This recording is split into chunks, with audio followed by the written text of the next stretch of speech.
আসসালামু আলাইকুম। কারেন্ট চলে গেলে অনেক গরম লাগে, তাই একটা ফ্যান তৈরি করছি, বানাচ্ছি। আপনারা দেখেন, বাজার থেকে সব কিনে আনলাম। মোটর পাকা কিনে আনার পরে দিয়ে এখন সব ফিট করব, লাগাবো। আপনাদের কাছে অনুরোধ, ভিডিওটি শুরু থেকে শেষ পর্যন্ত দেখে যাবেন। ব্যাটারিটা এখানে ফিট করে দিলাম। ব্যাটারিটা বসানোর পরে সুইচটা বসিয়ে দিলাম।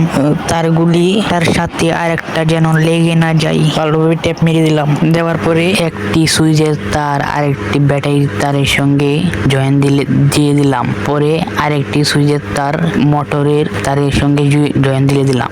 আরেকটি মোটরের তার ব্যাটারির সঙ্গে ডাইরেক্ট দিয়ে দিলাম। পরে চার্জ দেওয়ার জন্য দুই ব্যাটারির তার দুই চার্জারের তারের সঙ্গে জয়েন দিয়ে দিলাম। এখানেও টেপ মেরে দিলাম। টেপ মেরে দেওয়ার পর পাখাটা লাগিয়ে দিলাম। এখানে মোটরটা এখানে লাগিয়ে দিলাম। সুইচটা ভালোভাবে বসিয়ে দিলাম।